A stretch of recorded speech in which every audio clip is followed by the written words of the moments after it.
une infirmière a délicatement déposé un bébé en bonne santé à côté de son jumeau mourant, et ce qui s'est passé ensuite a laissé tout le monde sans voix. Ce fut un moment qui semblait défier toute logique, un véritable miracle qui rendrait quiconque muet d'émotion, avec les larmes aux yeux. Mais avant de découvrir cet instant extraordinaire, revenons en arrière pour comprendre le parcours de Catalina et comment elle en est arrivée là. Catalina était une lycéenne comme tant d'autres, confrontée aux défis typiques de l'adolescence tout en rêvant d'un avenir prometteur. Ses parents, tous deux dentistes, avaient tracé pour elle un chemin clair à suivre. Ils l'imaginaient prendre leur relève, perpétuer leur héritage et profiter des fruits d'une carrière qu'ils avaient patiemment bâtie grâce à des années de travail acharné et de sacrifice. Pour Catalina, ce plan avait du sens. Il offrait la stabilité, la sécurité financière et le confort de ne jamais manquer de rien. Elle n'avait aucune raison de s'écarter de cette voie que ses parents avaient soigneusement balisée. Elle adopta cette vision sans réserve, se projetant dans un avenir où elle travaillerait aux côtés de ses parents, trouverait un partenaire idéal et construirait une vie épanouie. Cependant, il y avait un aspect de la vie que Catalina avait déjà décidé de rejeter: avoir des enfants. Bien qu'elle appréciait la compagnie des enfants et que ces derniers semblaient naturellement attirés par elle, Catalina était ferme dans sa conviction que la maternité n'était pas faite pour elle. Elle redoutait de perdre la liberté qu'elle chérissait, tant et craignait d'amener un enfant dans un monde empli de défis et de souffrances. Bien qu'elle sache qu'elle et son enfant ne manqueraient de rien, la conviction de Catalina restait inébranlable. Les enfants ne faisaient pas partie de son plan de vie. Lorsque Catalina s'installa en ville pour ses études universitaires, son monde confortable fut complètement bouleversé.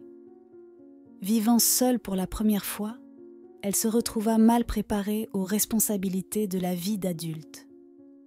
Bien qu'elle puisse aisément se permettre d'embaucher de l'aide, son style de vie extravagant, composé de fréquentes sorties sociales, de séances de shopping et de repas luxueux, commença rapidement à vider ses finances.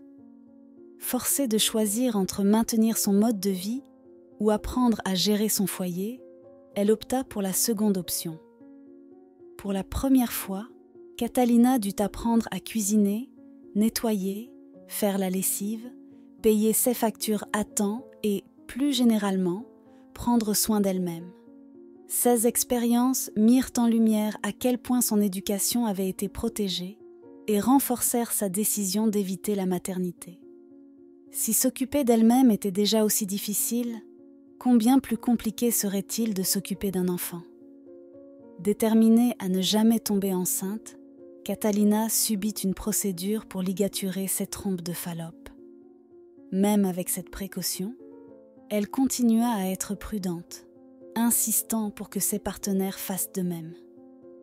Lorsqu'elle obtint son diplôme et rejoignit le cabinet dentaire de ses parents, elle vivait une relation apparemment parfaite.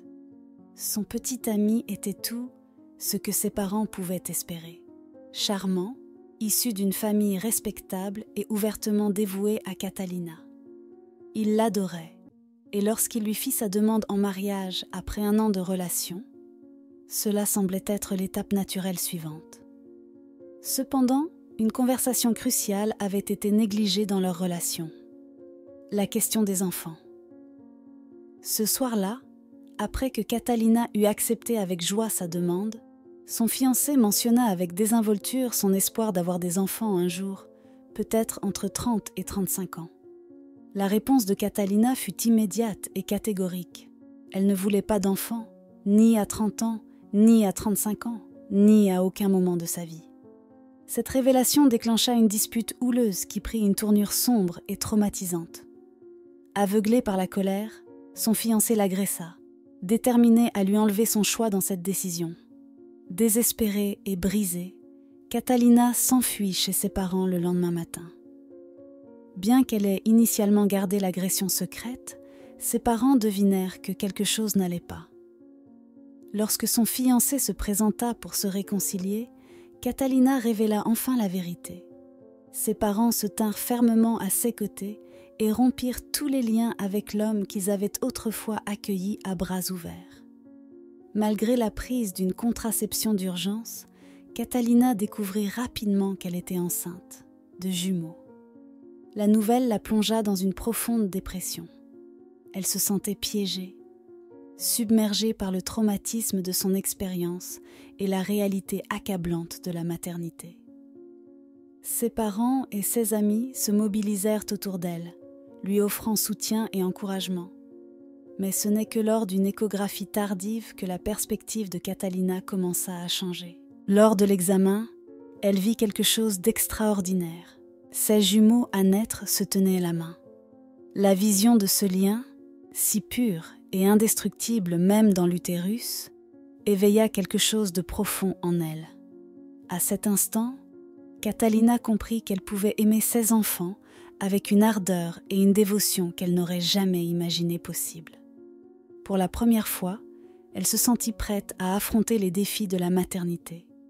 L'accouchement, qui avait commencé de manière relativement fluide, fut marqué par une vague de tristesse.